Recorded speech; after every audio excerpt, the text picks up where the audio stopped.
I failed so many times, it makes my stomach hurt. Like, do you know how many days I walked to the courts and was like, today's gonna be the day. I'm gonna dunk a basketball today.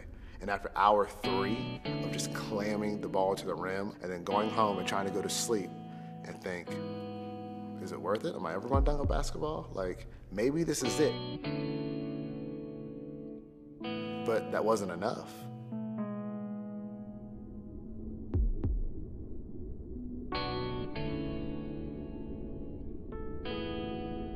Because on paper, I used to look like, I wasn't even on the team.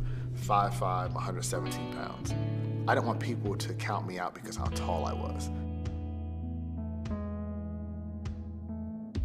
I didn't have really any real role models that was my height. So that was like the hardest thing for me is I didn't see anybody who was like me that could do it. You know how I got my first dunk? An accident. The ball bounced off the rim and I caught it and put it back in and grabbed the rim. And guess what? I didn't dunk for 3 more weeks after that. But I still did it. And then I saw an article about a Russian powerlifting team, and there was a fat Russian celebrating after a powerlifting event. And he was celebrating, but he was like 3 or 4 feet off the ground.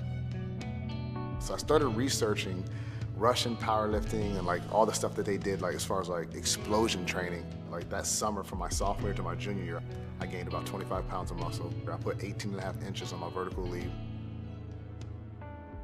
And people always say, well, why do you work out so hard? I'm like, how many people do you know that's 5'5" dunking? That's what it took. So that's the only style of training that I know, because it's not normal to jump that high off the ground and take a basketball with you and then land safely. It's not normal. It's not something that everybody in the world is doing. I had to do so much ridiculous training and hours of running, jumping, and lifting and throwing stuff just to put a little basketball inside of a cylinder that's 10 feet off the ground. And it's still worth 2 points.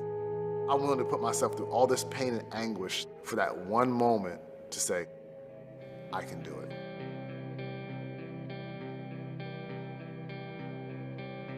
Everybody fails. The only way to get to succeeding is failing. You have to learn how to succeed. It's just that simple. It's not easy. Just because a road you choose doesn't have pavement on it doesn't mean you need to walk down it.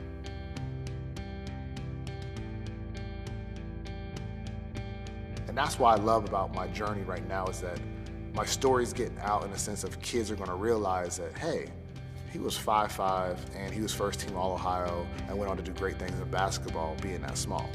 So I can do it too. Anything's possible, like anything. I'm just a small town kid from Ohio. My grandfather, my mother, they used to always tell me, work hard, work hard, work hard. And, you know, you're like, yeah, okay, but nothing's happening. And then boom, it's possible.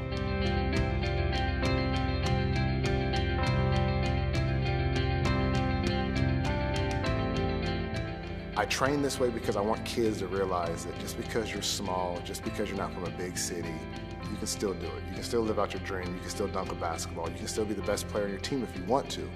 I always tell people, like, just because you see somebody who's small, don't count them out. And I think that's so cool is that I have the chance to tell that kid who's in Iowa right now, sitting in front of his computer watching a YouTube channel, and he finds my video, and he finds out that I'm a state height as him, and for one split second, he may think, I can do it. And that's enough. Brant inside hits for a career-high 42 points, 10 three-pointers, and the Bobcats, top seeding sectional, move on to the sectional final.